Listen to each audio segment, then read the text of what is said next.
Call our 24-hour victim helpline at 877-MAD-HELP or visit mad.org. This is the KBLA Sports Minute with Ray Richardson. It was a good night for both of LA's baseball teams. The Dodgers secured a 5-2 win at Cincinnati. Shohei Ohtani was busy on the base pass. He drove in 2 runs with a double and scored his 100th run on Freddie Freeman's RBI single. Ohtani leads the major leagues in runs scored. 3 homers helped the Angels beat Texas 6-4. Angels reliever Kelly Jansen pitched a scoreless 9th inning to earn his 19th save. Jansen has not allowed a run in 16 straight appearances. Congratulations to NASCAR race driver Bubba Wallace. On Sunday, Wallace became the first black driver to win a race at the Indianapolis Motor Speedway, home of the Indy 500. The 31-year-old Wallace won NASCAR's Brickyard 400 Cup race. He was blazing the track in a Toyota Camry XSE. Wallace, a native of Mobile, Alabama, won his first race on the NASCAR circuit since 2021.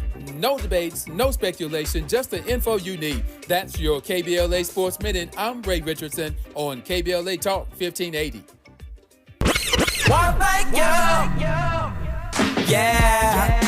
At KBLA Talk 1580, we're proud to be celebrating 4 years on the air, but we know we could not have made it this far without you. We work hard every single day to curate conversations that will enlighten, encourage, and empower you. So, from all of us at KBLA Talk 1580, a big thank you for your love and support. You don't know how much you mean to me. And by the way, if your smartphone did not update automatically, be sure to download our brand new KBLA 1580 app. We think you'll love all the new features, including new ways to send us photos and video in real time, whenever news breaks, while we're on the air. It's a new dawn, a new day for KBLA Talk 1580, and we're glad you're on this journey with us. You never turned away, you were right there. Thank you, thank you. Break out the champagne. Everybody get a glass. Tavis Smiley is now ranked number 16 nationally and the highest rated talk show hosted by an African American on the 2025 Talkers Heavy 100 list of the most important talk radio hosts in the nation. Last year, Tavis ranked number 33, and the year before, number 45. The Tavis Smiley Show has rapidly expanded its national syndication to now include nearly 50 radio stations across the country and counting. Congratulations, Tavis. Yeah, yeah.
Live from historic Leimert Park in Los Angeles, California, I'm Tavis Smiley, and I'm so glad to see you and me back in stride again.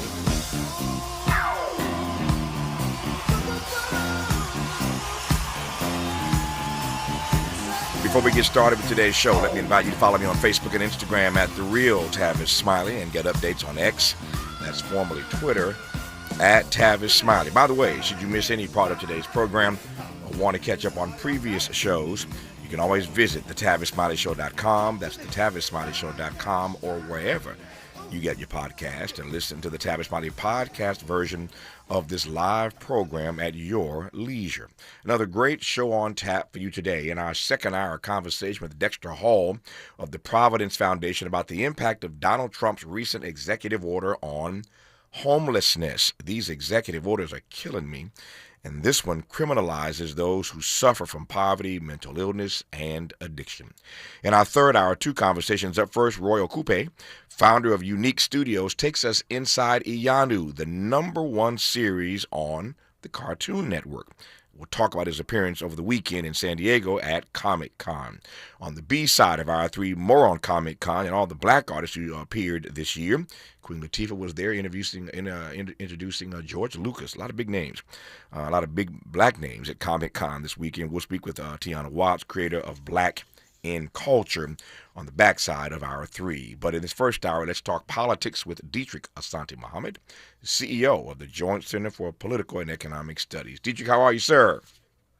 Very good. Good to be back on with you. It's good to have you back on the program. Thanks for your time. I want to continue a bit of a couple of conversations we've had here of late, and I've been anxious to have it with you because what I haven't had a chance to do is to connect this to public policy. So let me just take a minute or two here just to frame where I want to go in this hour. And there's a lot I want to cover. Certainly I want to talk about this federal budget that has now been passed that is going to be, as you have written, a disaster for black Americans. We'll get a chance to unpack some of that, of course, as we move through this hour. But I think it fits nicely into this framing about how these two issues we've been discussing of late on this program connect to good public policy, or what it means to what the challenges will be regarding passing good public policy over the next couple of years based on these two conversations. So let me just set this up right quick. In no particular order, the first conversation we've been having of late, and we had this yesterday, in fact, a spirited first hour yesterday for those who were tuned in. Hope that means you, and you. We were talking yesterday about this piece you probably saw in the New York Times a few days ago about the fact that as America has become more diverse, it has also become more conservative. And I greatly enjoyed that conversation. You heard? Oh, thank you. But see, I feel honored that you were listening yesterday. So, we got to listen to Tavis. We got to know what's going on. No, I appreciate that, man. So I ain't got to go too deep into that. So we talked about yesterday. So what was missing from that conversation yesterday, deliberately and intentionally, I waited till today to get you on to talk about how that connects to public policy. So if the country is becoming more multicultural, more multiracial, more multi-ethnic, but at the same time becoming more conservative, what does that mean in the months and years to come for passing good public policy that benefits African Americans? And you recall in that conversation yesterday, I made the point that this is not the era of LBJ, where we can pass legislation specifically aimed at the legitimate grievances, at the redress demanded by African Americans, like the Voting Rights Act and the Civil Rights Act that were clearly designed for us. You mentioned PBS and NPR, designed for children and people of color.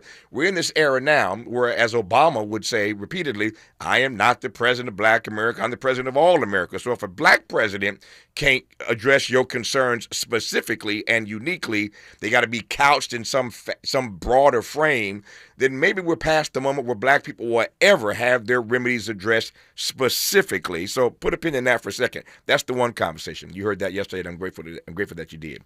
The second conversation happened, I think, last week, which is a conversation about data that now suggests, and this is what you guys do at the Joint Center all the time, data that now suggests that the black vote is less monolithic, it never was, but less monolithic than it ever was, whatever that means, and becoming more and more disparate. So that black people are not lockstep with the Democratic Party as we once were. Now, make no mistake about it, the data is also clear about this, incontrovertible, in the sense that black people still, by and large, are down with the Democratic Party, but not in the ways that they used to be. And we see that not just in national elections, but in municipal and local and regional elections like the one in New York City. All the black folk in New York City did not line up behind Andrew Cuomo, the establishment candidate. Many went with Zohran Mamdani. Some went with, some will go with Eric Adams this fall. So the black vote was never monolithic, but that vote is starting to become far more fractured than it ever has been, speaking of the Voting Rights Act. So that's the frame that I want to work inside of in this hour. I'm delighted to have Dedrick Asante-Muhammad. As I mentioned, the CEO of the Joint Center for Political and Economic Studies. It's going to be a great hour with him, connecting these conversations to what it means for those of us who care about advancing good public policy for black people and for poor people and those who've been politically disenfranchised. I'm Tavis Smiley. He's Dedrick. Going to be a great hour. Don't you move. From Lamert Park with love, this is Tavis Smiley.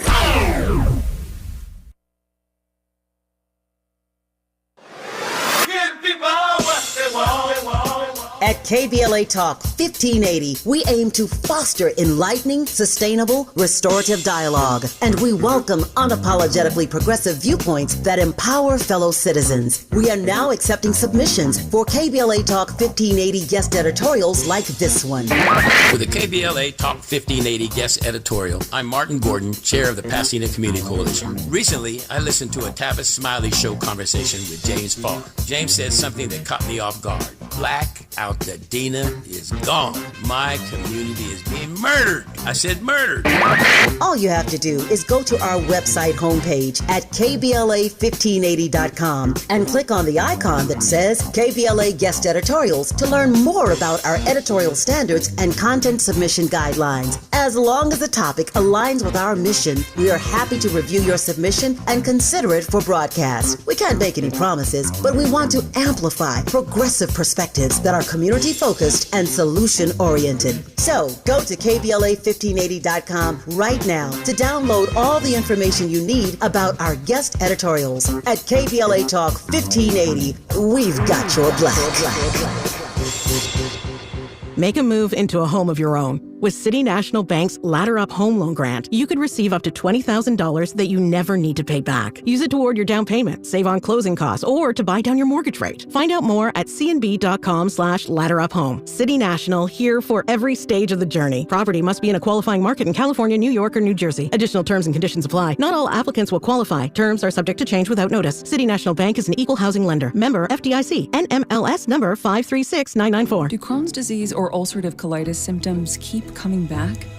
Tremfya, guselkumab, may help, with rapid remission achieved at 12 weeks and lasting clinical remission at 1 year. Some even saw visible improvement of their intestinal lining at 12 weeks and 1 year. Tremfya is a prescription medicine used to treat adults with moderately to severely active Crohn's disease and adults with moderately to severely active ulcerative colitis. Serious allergic reactions and increased risk of infections and liver problems may occur. Before treatment, your doctor should check you for infections and tuberculosis. Tell your doctor if you have an infection, flu-like symptoms, or if you need a vaccine.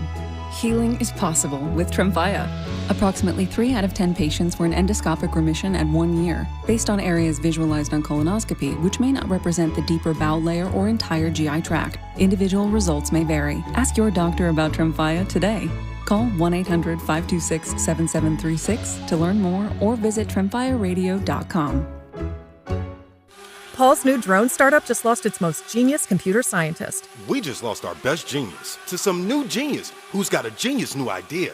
I'm gonna have to find a new genius, or 2 half geniuses, and fast. He needs a computer scientist that can keep his startup from falling down. I need Indeed. Indeed you do. When you sponsor a job on Indeed, it's easier for talented candidates to find it, which makes it easier for you to hire them. Visit Indeed.com/credit and get $75 towards your first sponsored job. Terms and conditions apply.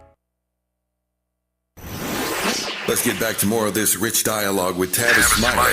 Tavis Smiley and Dedrick Asante-Muhammad, CEO of the Joint Center for Political and Economic Studies. Okay, Dedrick, you see the frame I'm inside of. Take it as you will. We've got some time here, and I'll jump in when I need to, sir. Yes, sir. All right, well, let's start off with this kind of the black vote and it, breaking up or becoming, less unified. I mean, one, I think it's important, and maybe I'm going back too far in history, right? But never too far back, brother. We love history lessons around here. Yeah. It wasn't until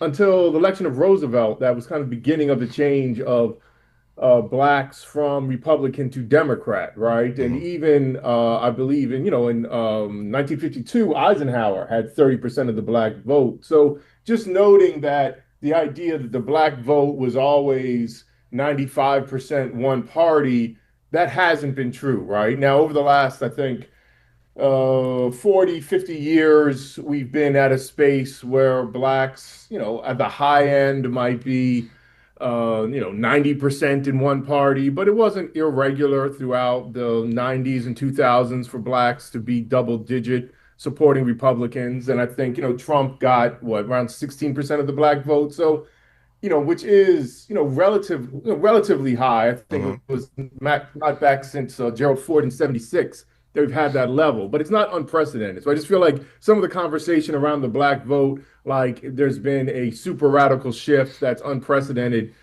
is not true. I do think, though, that, and I think too, is the question so much that the black vote isn't unified? You could look at it that way, or you could also look at it that, and I think this is true with both parties, America has become dissatisfied Mhm. with both the Democrat and Republican Party. And I think that would only and I think Black Americans follow that general space where they're not happy with either party. And so I don't think you see some of the kind of record high levels of support that usually occurred when you had a black candidate, whether it was Obama or even Jesse Jackson, though he never actually ever won the primary. There was still a spillover post Jackson in support for the Democratic Party, just the fact that Jesse Jackson was in the Democratic Party. So, So so, just adding a little history to that. so I appreciate the history. That said, you don't see a drift. That's why I used the phrase, trying to be as careful as I could earlier, that the black vote is less monolithic. I'm putting air quotes, just radio, you can't see me. It's less monolithic, more disparate than ever. So while you're accurate, of course, in what you're laying out, you don't see a drift in the black vote. Again, I used the Zora Mondami example. Andrew Cuomo did not solidify the black vote as the establishment Democratic candidate. But I don't think generally the black vote has been solidified in the Democratic primary for the Democratic establishment candidate. Okay. Jesse Jackson was definitely not the Democratic establishment candidate in the Democratic primary. Obama wasn't when he first ran the Democratic establishment. He became the Democratic establishment. When he first ran, he was not. That would have been Hillary. That's correct. Yeah. I don't think and I think that's where people can kind of confuse things. They're talking about, is the vote breaking up? Is the vote becoming more conservative versus, are Black Americans following without any question the Democratic establishment? And I would argue that has never been the whole case. So I'm sure some people would say they have done it too much. Some might say they do it too little. But I would say there's always been room and debate within the Black community, particularly about the Democratic establishment. Then you can get more into Democrat versus Republican, and then you can get even more Democrat versus Trump, which is kind of his own category. Yeah.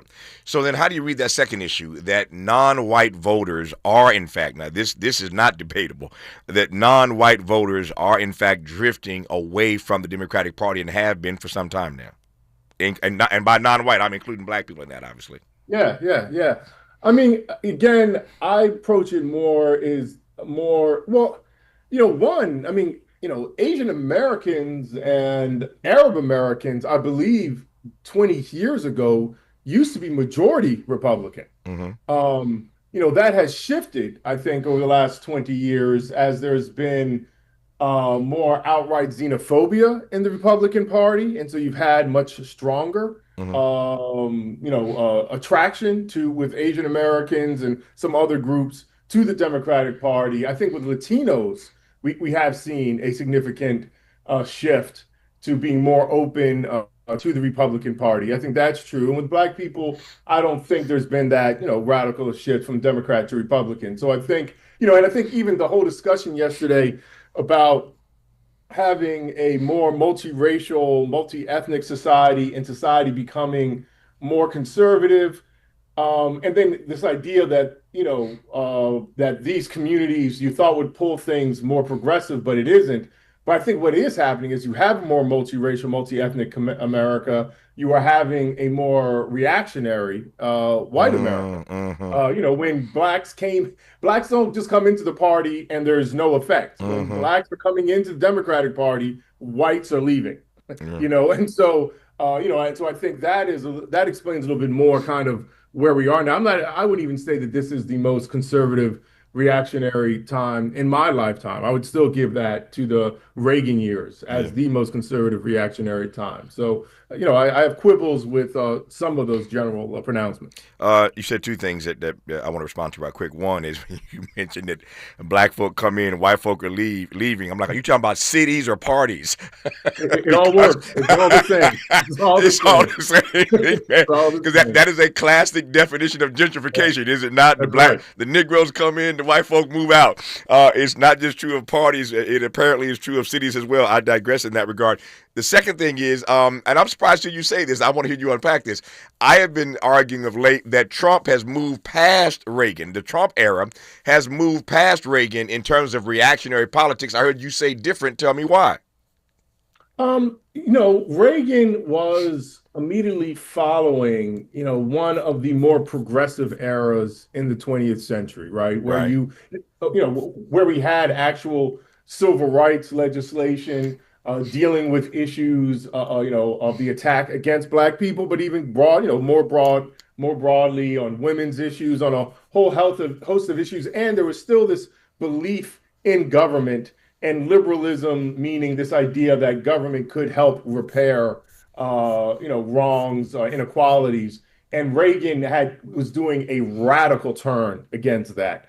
Really, we've been reacting against and pushing against government helping to solve social problems since 1980. Trump is just the latest president to do this. And I think, Trump does everything in a very Trumpian matter. And so it really kind of, if you disagree with it, really offends and is really in your face. But policy-wise, he does some extraordinary things like the number of executive orders. But, if you look at the Supreme Court and all these things, these are all things that Republican organizers have been working on for decades, and it's really building off of a legacy. Really started by Reagan. Reagan was endorsed by the Klan. Did have his first big rally at the site where civil rights protesters historically were killed, and people understand that. So I still give Reagan winning out over Trump, but Trump is trying hard, so we'll see how it ends up. Yep.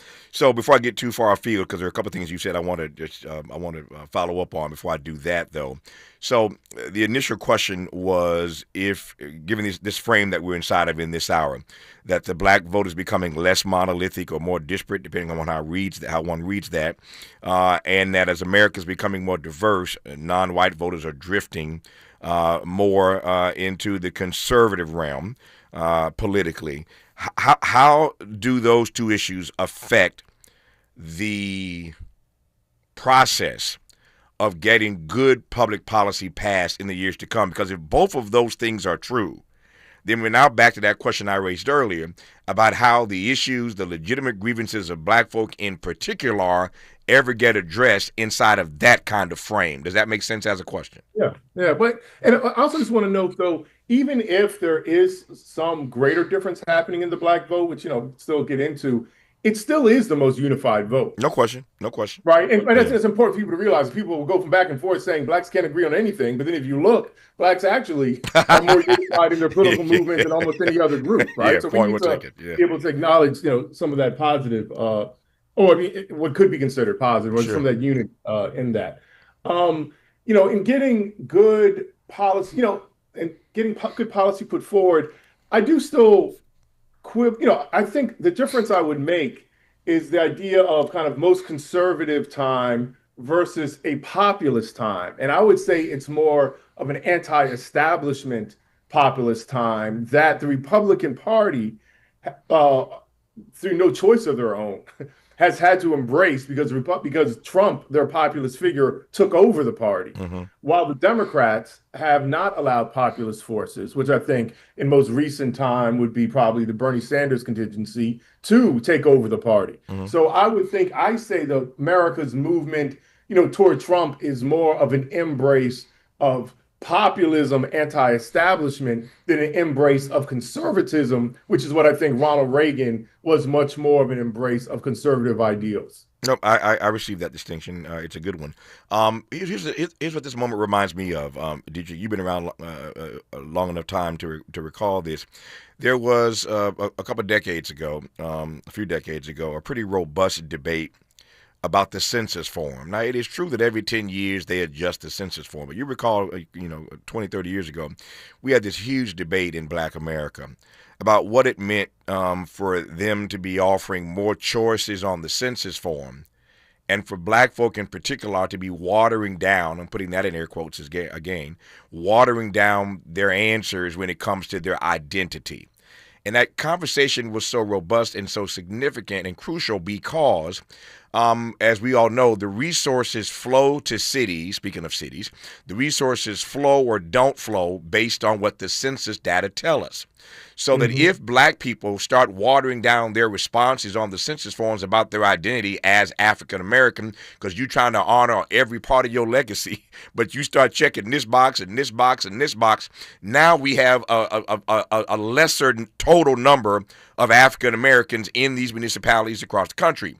And because that number decreases, then the resources directed in the direction of those cities decreases, and Black people end up suffering because they have access to fewer resources.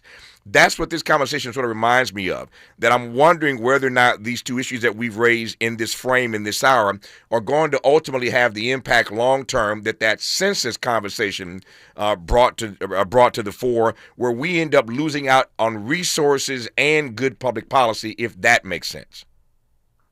Yeah, and I would say I don't see a direct link. I would, I do. I think there are issues, as someone who has a white mother and Black father, I remember growing up with these debates of, what are the proper things to, check. And I still grew up at a time where, and when I walked down the street, people didn't say there's an interracial kid. They said there's a Black guy, right? Or when the cops threw me against the wall because they were looking for a Black suspect, they weren't looking for a mixed kid. So that's just, and even President Obama, I think, was very clear. He identified as Black. I think future generations might change. I think good policy would focus in on our communities, our individuals, our households that have less resources. Are they being invested in? And good policy would help deal with if generationally some people decide to choose different types of boxes. I still think African Americans overwhelmingly choose African American as their primary identity. I think it's more so actually how governments interpret and utilize that data. If they try to water down programs to affect Black communities. But I also just want to note one thing you said earlier is that during the Johnson years, they could actually do policy focused on Black people. But I would complicate that argument that they didn't do a Voting Rights Act for Black people. They did Voting Rights Act that was non-discriminatory. I think even back then, they refused to do policies particularly focused on the Black condition that would move us forward. So when you have programs like affirmative action, we weren't even the greatest beneficiary, even though it was based mostly off our struggle and our disparities. Nope, I received that as well. I received that. The other question I want to ask, given what you said a moment ago, and we'll push forward here. Let me just look at my clock. Let me set this up now. You won't have time to respond until we come forward, but here's where I want to go. You mentioned Barack Obama. You mentioned Jesse Jackson. Let me link the two together right quick here. For those who know politics, I've said this many times before, there is no Barack Obama without Jesse Jackson, even though Barack Obama really publicly has never acknowledged that.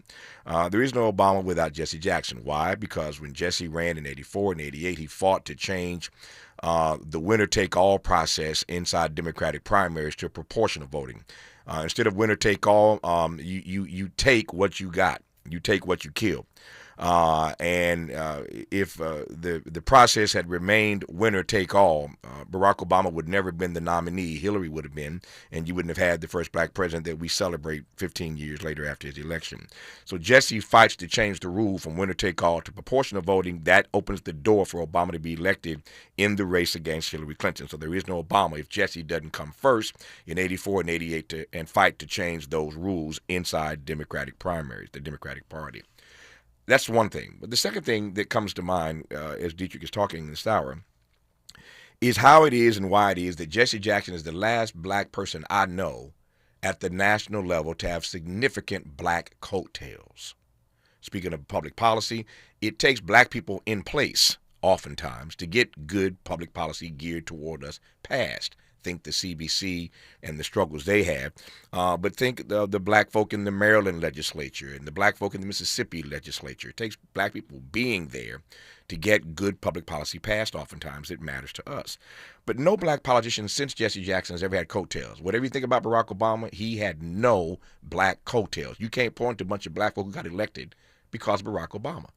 What does that mean into the future if we don't have anybody running that can bring some black folk along with them into elective office? We'll go there when we come forward on Tavis Smiley. Helping to stretch your moral and political imagination. This is Tavis Smiley.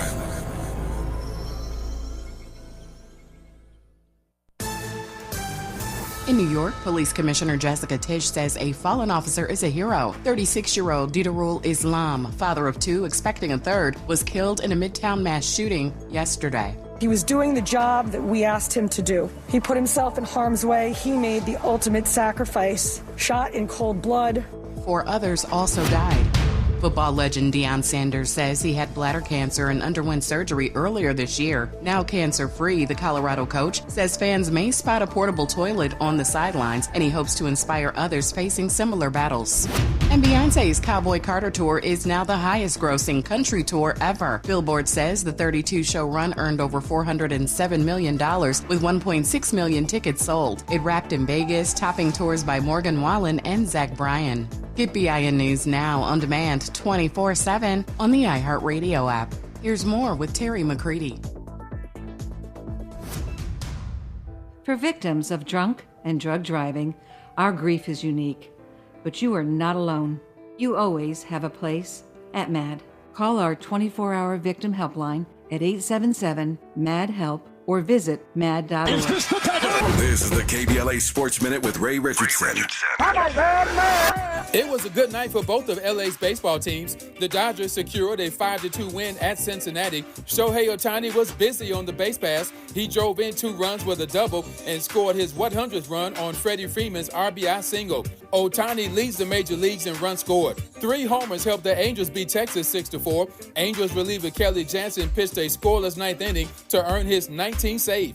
Jansen has not allowed a run in 16 straight appearances. Congratulations to NASCAR race driver Bubba Wallace. On Sunday, Wallace became the first black driver to win a race at the Indianapolis Motor Speedway, home of the Indy 500. The 31-year-old Wallace won NASCAR's Brickyard 400 Cup race.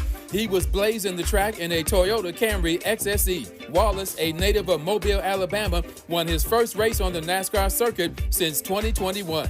No debates, no speculation, just the info you need. That's your KBLA Sports Minute. I'm Ray Richardson on KBLA Talk 1580. We've got a lot to talk about.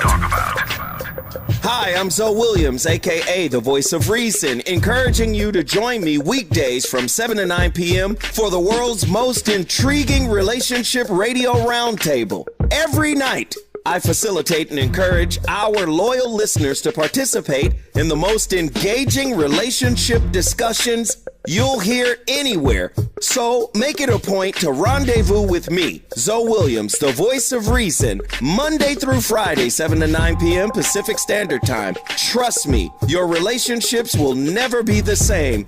The VOR is on fire tonight. Unapologetically progressive. KBLA Talk 1580. We've got your black.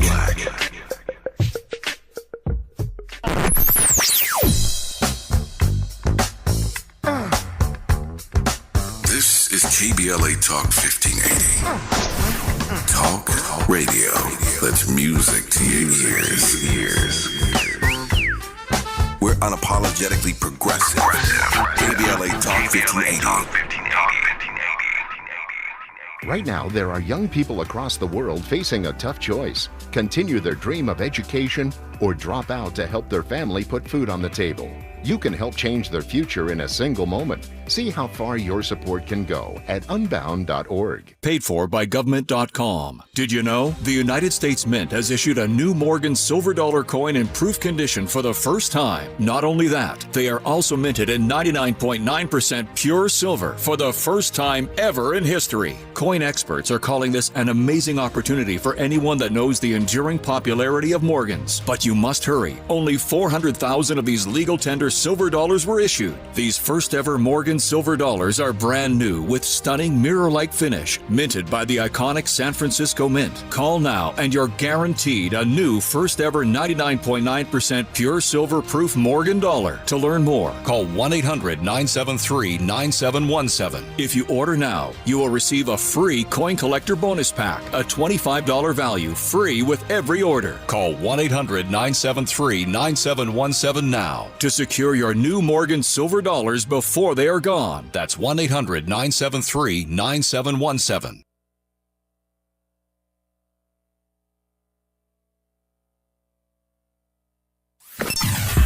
Sometimes he fails at fitting in, but we're okay with that. You're inside the Tavis Smiley Show. You are indeed. I'm Tavis Smiley. Our guest in this hour is the CEO of the Joint Center for Political and Economic Studies. His name is Dedrick Asante-Muhammad, and I'm honored to have him on this program. Miles, grab that mic right quick. What funny things happen when we're off the air here. So our phone rings all the time. As you likely know from listening every day, I don't get a lot of phone calls in because this show is not geared and designed that way. I love taking phone calls, and maybe one day I'll just do 3 hours of nothing but phone calls. I love phone calls, and I've done that throughout my career. But the way the show is structured, as part of the rundown on my local station in L.A., this show is really an interview show, talking to people who have insights, and my other shows on my station generally take phone calls, but that's just not the way this show is structured. Although, again, I love taking phone calls. But people call all the time. I just don't get them on the air necessarily. So Miles was telling me, we just had a break, and I ran down the hallway and came back into the studio. He said, some lady just called and told me to tell you something. What did she tell you, Tony? She called in and said that what you need to do is you need to lay off of President Obama. He's the first black president. She loves and respects him, and it's clear to her, that you love Donald Trump more than you like Barack Obama. Clearly is what she was saying. So okay. I'm don't shoot the messenger. I'm just relaying the message. Okay, so I love Donald Trump more than I love Barack Obama. Clearly. Because of my Obama critique. Even though what I just said is true, that there is no Barack Obama, there is no Jesse Jackson who runs and changes the rules. That is not hating on Barack Obama, ma'am, whoever you are. I appreciate you listening. I mean that sincerely. And you ain't got to always agree with me. My mama doesn't always agree with me, so I'm not here every day to get people to agree with me. I'm here to try to, tell the truth that I do know, and you can look it up for yourself.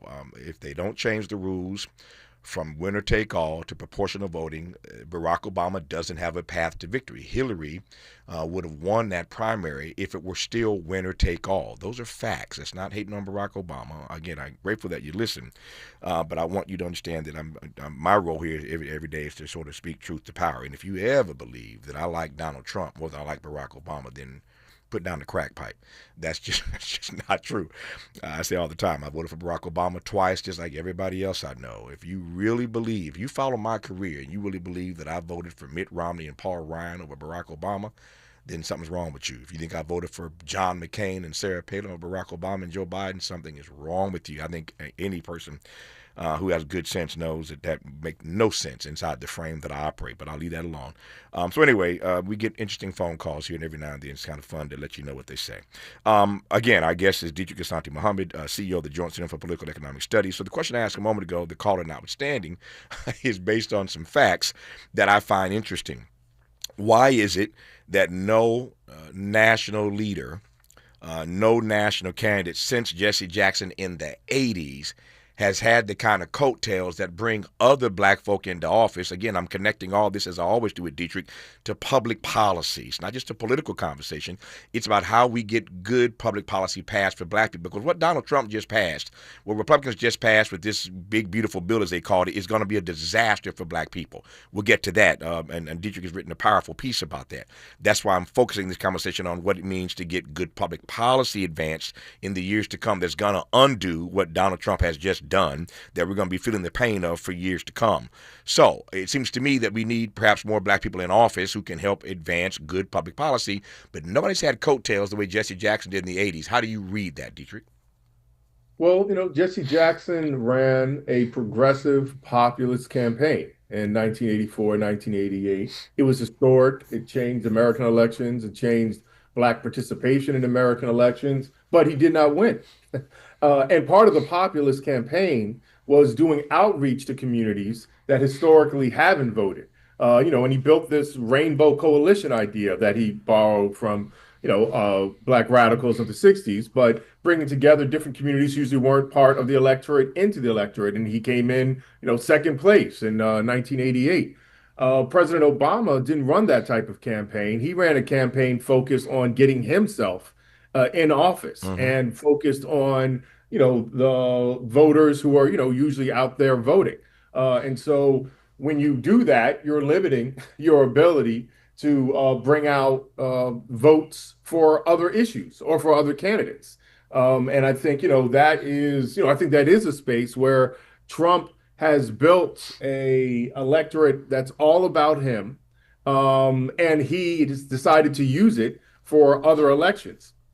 I think President Obama was quite cautious to use his group to do anything but put him in power. And so when he, had two successful presidencies and stepped down, his group, kind of disappeared. And so there were none. I do think that would be what the Democrats, might need if they have to embrace populism at some point, is a figure that is bringing in outside voters and is voting on something on kind of larger, I'm assuming, progressive populist principles. And I think we had that in Reverend Jackson. We haven't had that since. And people might look at what Obama did and say, but Obama became president, so I'm going to keep doing that. Yeah. But it also, weakens a larger political project that I think the country also needs. It also misses the point that all politics is local, as somebody famously said, Tip O'Neill to be exact.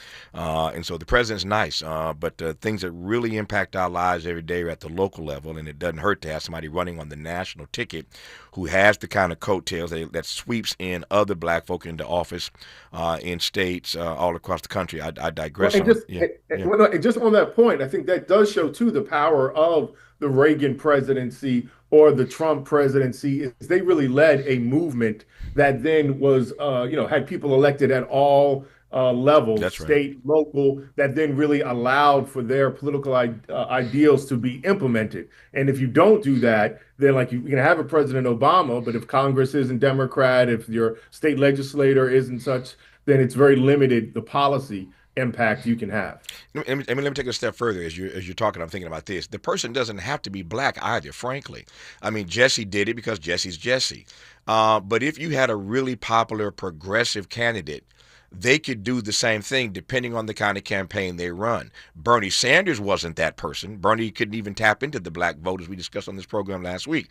I don't see AOC necessarily being that person. I don't know who that person is. But my point is the person doesn't necessarily have to be black if they're running a really progressive campaign. And that progressive campaign, like the ones Ronald Mondami ran in New York City, sweeps African Americans up in support of him. And people see the success he's had and that it can be done, and then they decide, black folk decide to run. You can sweep people into office with you. You can have coattails. I don't think the person necessarily has to be black. It doesn't hurt. Jesse Jackson, of course, is the best example, but we're talking about the 80s. So again, I am concerned as I look out into the future for how we get good public policy on the books if we don't have black people in office to advance that policy, to write those bills, to push that legislation forward. But enough of that for the moment. So we've heard this saying 1,000 times that when white America gets a cold, black America gets pneumonia. I raise that only because, Dietrich, it seems to me that black America cannot afford to wait as Donald Trump and this budget wrecks our communities. There are communities who have perhaps the luxury of surviving a little bit longer. But this is going to decimate black people. We don't have the luxury to wait, but I'm not sure I know what we do in the interim. And maybe I don't have to know because I ain't the CEO of the Joint Center for Political and Economic Studies. But you better know, Dietrich, what we do, and you better tell me right now. Well, I want to know, the op-ed I wrote about how this budget will be a disaster for black communities or black people. I didn't write the title, and I probably would edit it a bit in that this, budget that was recently passed that Trump calls the big, beautiful bill, it kind of continues along a pathway for disastrous results for a black community, meaning the bill, I think people expect, all right, the bill's passed, and now all of a sudden, blacks will be at record levels of unemployment and asset poverty and what have you. I think it is more complicated than that. I think even some of the most radical changes in the Big Beautiful Bill, as it is called, takes effect over time, right? Some doesn't take into effect 2026, some don't take into effect 2027. Much of it doesn't take into effect 2028. So it's not going to be in 2 or 3 months we're going to see record levels of Black unemployment. And as I've been in conversation with you on your show before, the African American community has been over the last few years at record levels of wealth, still massive wealth inequality, still in asset poverty, but kind of has been least broke than it has been over the past decades. It's had higher levels of income. It's had record lower levels of unemployment. So even though we've recently had Black unemployment go up over the last 6 months from around 6% to about 6.8%, and that is concerning. 10 years ago, 10, 20 years ago, the average Black unemployment rate was regularly around 10%. So historically, we're at a better space, but I think we are starting to see movements that again, this might be overly complicated, but I think one of the greatest challenges to the economy that Trump is putting forward is not even deliberate policy, but it's the erratic policy that is making businesses and countries very unclear of how to move forward and lessen hiring and lessen economic activity that, again, African Americans are usually last hired, first fired. And I think, that might point to some of the beginnings of regression we're seeing in the Black economy, this uncertainness around, what are the economic rules. More of our conversation with Dedrick Asante-Muhammad when we come forward on Tavis Smiley. From California to the Carolinas, everybody's listening to Tavis. More when we come forward.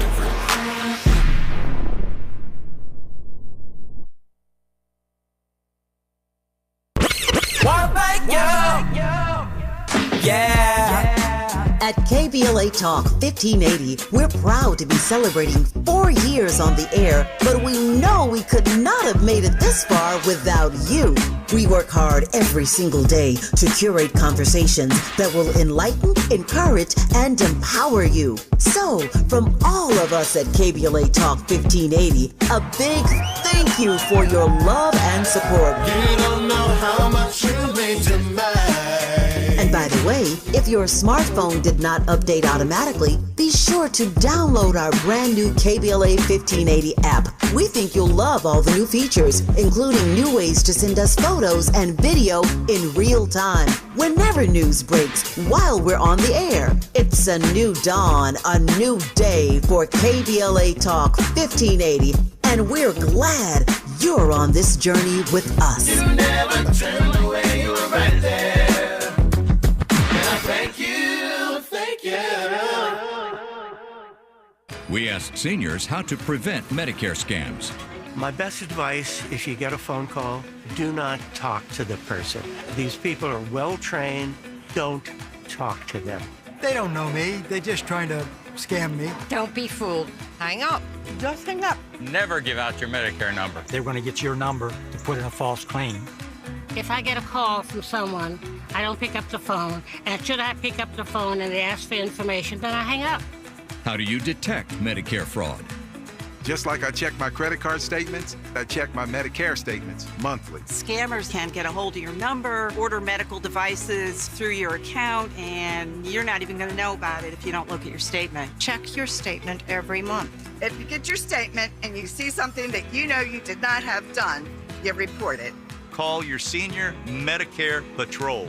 To report Medicare fraud, call the Senior Medicare Patrol at 855-613-7080. Westwood Financial Group is not a law firm. Hi, I'm Chuck McDowell, the timeshare cancellation guy. In 2011, I founded Wesley Financial Group with one goal in mind: to help honest folks out of their timeshares permanently. Today, I run Wesley with my two sons, a real family business, treating every client and every employee like we'd want our own family treated. That philosophy has helped us grow into the largest, most trusted timeshare cancellation company in the United States. Fortune magazine even recognized us as one of the best places to work.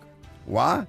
Because we genuinely care. In fact, some of our former clients were so moved by their experience working with us, they joined our team so they could help others to timeshare freedom. If you're stuck in a timeshare, give us a call. Let our family help your family. Call Wesley now for your free timeshare exit kit. 800-687-7979. That's 800-687-7979. 800-687-7979. Freedom is an endless meeting. So let's get back to it with Tavis Smiley. Tavis Smiley and Dedrick Asante-Muhammad, CEO of the Joint Center for Political and Economic Studies. There are two pieces of breaking news. Both fit, I think, nicely into this conversation, one more so than the other.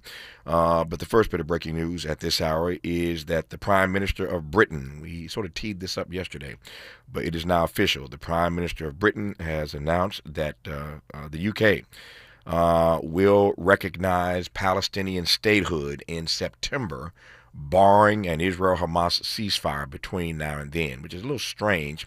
So if they do agree to a ceasefire, does that mean you're not recognizing Palestinian statehood? A little strange, a little bizarre. These things, I laugh sometimes, and I'm not suggesting I'm the brightest bulb in the box, but I look at people who hold these high positions and the things they say and do sometimes, like, what, that was a bad idea when you even thought about it. But yet you've gone public with it. But again, the UK has announced that they will recognize Palestinian statehood in September, barring an Israel-Hamas ceasefire. So we shall see what happens there. You recall our conversation yesterday with our friend and brother, Dr. Cornel West. We were talking about what it means that Macron in France announced days ago that France will recognize Palestinian statehood. Now the UK has joined the list, although with a twist. So the pressure on Israel is growing, and more countries around the globe are starting to recognize Palestinian statehood. So take that as you will. The other piece of breaking news, which again fits more squarely in this conversation, we've been talking with Dedrick about how we get good public policy passed in the years to come, given a number of issues that complicate that we've addressed in this hour. I won't take the time to unpack all of that. I hope you've been listening to the dialogue about all the issues that are on the docket that make it more challenging than ever to get good public policy passed that specifically aids and abets the African-American community. And now comes news. This is really arresting for me. No surprise here. Lee Zeldin is the EPA administrator, the Environmental Protection Agency. He has just announced that the agency is going to rescind a 2009 declaration which concluded that planet warming, greenhouse gases pose a threat to public health. And this argument, this document in 2009, this declaration, is really what underpins our government's legal authority to combat climate change. So this 2009 declaration is what allows us as a federal government to spend the money to do the work we've done, and the Biden administration did a pretty good job on this, of addressing issues of climate change.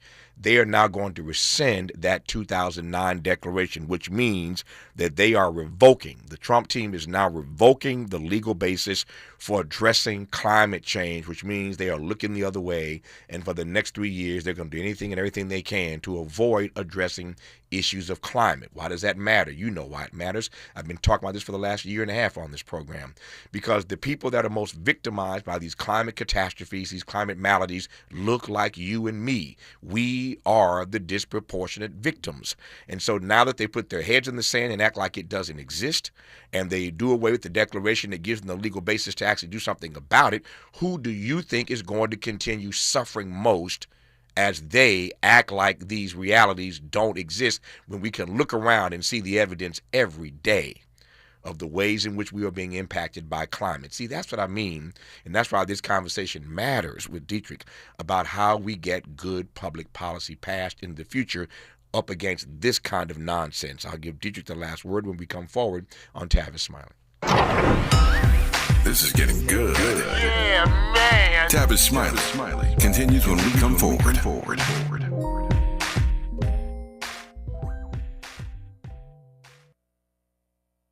What make you?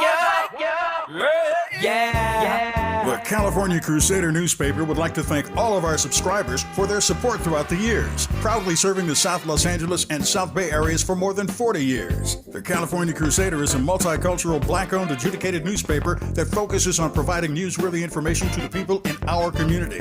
We're constantly looking for ways to assist businesses in our community to connect with our subscribers. We provide low-cost, effective ways to promote your business with our reasonable and affordable advertising rates. You can participate by suggesting, sharing, and submitting your stories on the the California Crusader newspaper Community Share Facebook group page, or visit our website at cal-cruise-news.com. That's calcruisenews.com. Then click on the Submit Now button located on the top right corner of the homepage, or text CCN to 42828. Again, text CCN to 42828. The California Crusader newspaper, working together to build a better community for our future. Subscribe today. KBLA Talk 1580. We've got a lot to talk about. KBLA Talk 1580, connecting you with services and solutions. Worried about eviction? You have rights, and Stay Housed LA can help. Stay Housed LA is a partnership between LA County, the City of Los Angeles, and local service providers. From Lancaster to Long Beach, we're here to help you with tenant education workshops, legal clinics, free legal services for eligible tenants, and online resources about tenant protection laws. Don't face eviction alone. Call our hotline at 1-888-694-0040. That's 1-888-694-0040. Or visit stayhousedla.org. Stay Housed LA, keeping Los Angeles residents in their homes. Stay Housed LA, your rights, your home, our community. This is a community call to action from KBLA Talk 1580.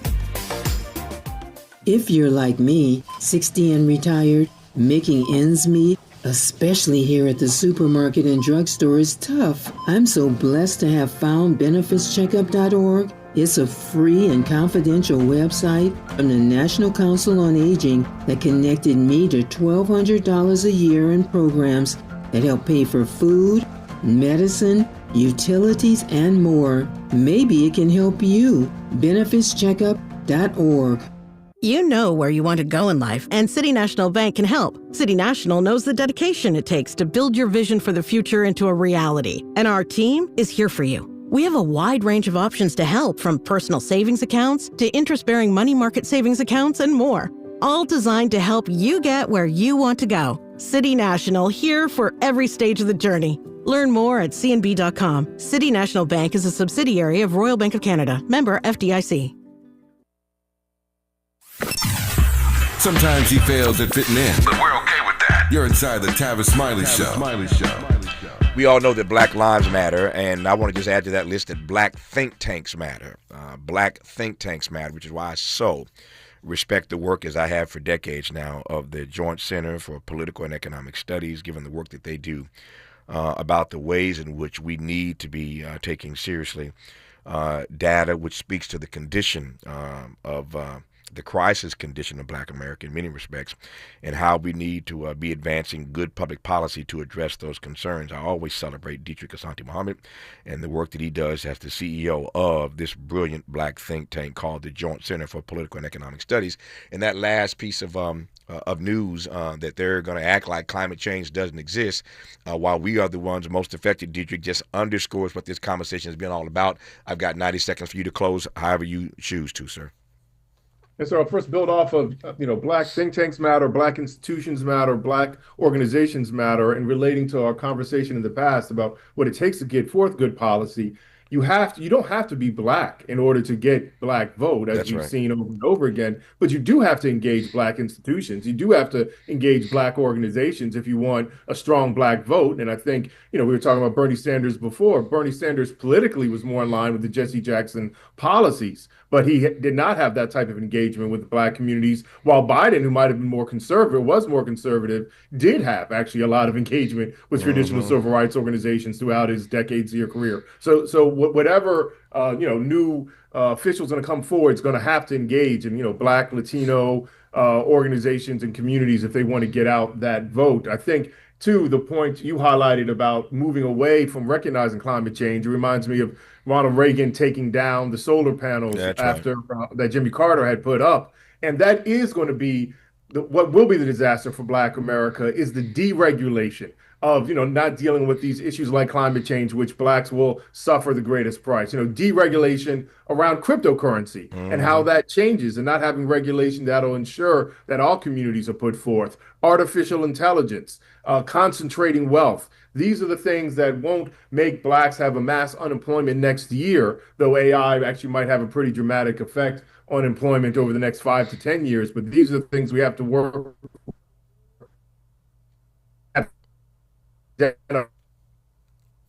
policies, and then organizations that are going to advance these policies to hit a new disaster for Black America. I'm glad that phone line held up to the very end. It didn't wobble to the very end, but he got his last point out, and I'm grateful for that. He is Dedrick Asante-Muhammad, CEO of the Joint Center for Political and Economic Studies. Always delighted to have him on this program. If you can hear me, Dedrick, thank you. We'll talk to you again soon, my friend. Thank you. All the best to you. More of Tavis Smiley when we come forward.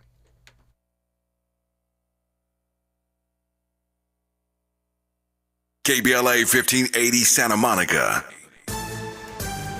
In New York, Police Commissioner Jessica Tisch says a fallen officer is a hero. 36-year-old Didarul Islam, father of two, expecting a third, was killed in a Midtown mass shooting yesterday. He was doing the job that we asked him to do. He put himself in harm's way. He made the ultimate sacrifice, shot in cold blood. 4 others also died. Football legend Deion Sanders says he had bladder cancer and underwent surgery earlier this year. Now cancer-free, the Colorado coach says fans may spot a portable toilet on the sidelines, and he hopes to inspire others facing similar battles.